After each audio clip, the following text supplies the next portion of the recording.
Bonjour, je suis Carlos Aibor et aujourd'hui je vais essayer de répondre à une question qu'on me pose régulièrement.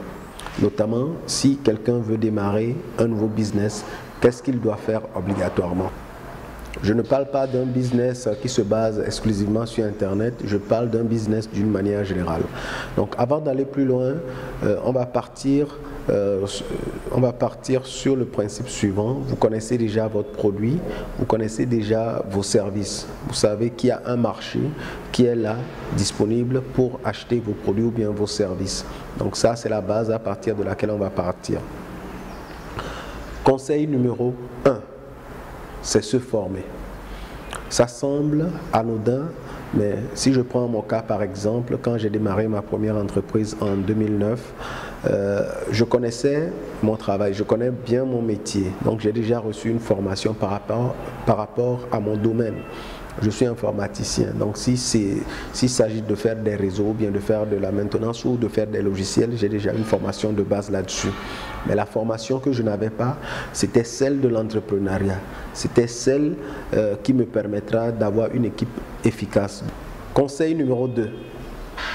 Pensez dès le départ à rendre votre business scalable.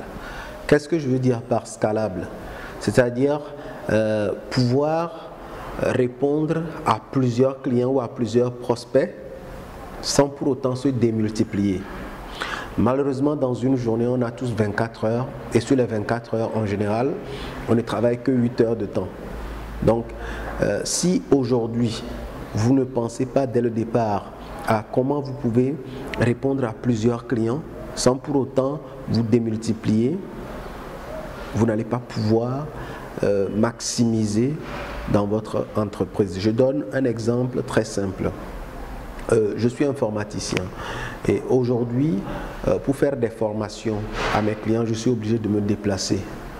Pour rendre scalables mes formations, les plus demandées par exemple, c'est mettre en place, rendre mes formations disponibles au format vidéo, par exemple.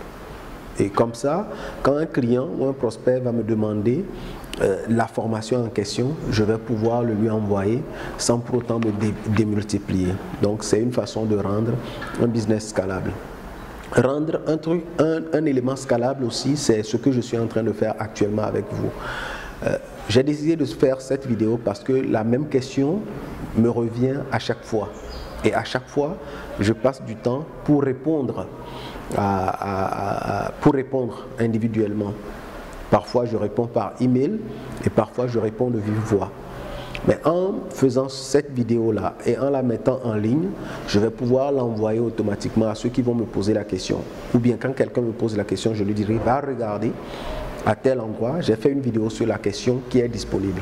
Donc, je rends scalable ce conseil-là que je donne. Je donne le même conseil à des milliers de personnes, mais sans pour autant mettre 5 minutes ou bien 10 minutes multipliées par 1000 par exemple pour parler à chaque personne. Donc, dans tout ce que vous allez faire aujourd'hui comme business, avec Internet, avec les nouvelles technologies, c'est d'abord de commencer par penser à la scalabilité. Comment rendre la chose scalable. Naturellement, il y a des business ou bien des aspects de certains business qu'on ne pourra pas rendre scalables. Par exemple, si on doit se déplacer, aller faire une livraison, on est obligé de se déplacer pour faire la livraison. Donc, cette partie ne peut pas forcément être rendue scalable. Mais c'est là où on doit réfléchir à la délégation, par exemple, à ne pas faire certaines choses que d'autres personnes peuvent faire mieux que soi-même, à ne pas vouloir les faire. Donc, il s'agira d'apprendre à déléguer et de bien déléguer, ce qui vient dans le point suivant. Conseil numéro 3, c'est bien déléguer.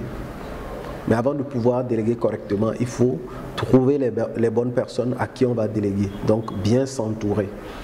Donc, il faut avoir un excellent comptable, avoir un excellent commercial ou en tout cas la personne qui va traiter les demandes que les clients vont envoyer et tout. Donc, la partie là est capitale.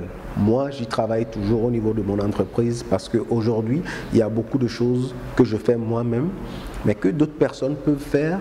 Il y a des choses pour lesquelles je n'ai pas besoin de me déplacer moi-même, mais aujourd'hui, je me déplace. Donc, il y a des aspects de délégation sur lesquels je dois travailler davantage. C'est valable pour moi, mais pensez-y avant de démarrer votre nouvelle activité. Listez tous les aspects que vous pouvez déléguer, que d'autres personnes peuvent gérer mieux que vous-même. Donc, conseil numéro 3, entourez-vous correctement et déléguez. Si vous ne vous êtes pas encore abonné à cette chaîne, faites-le maintenant pour ne pas manquer les prochaines vidéos. Merci d'avoir regardé cette vidéo et à la prochaine.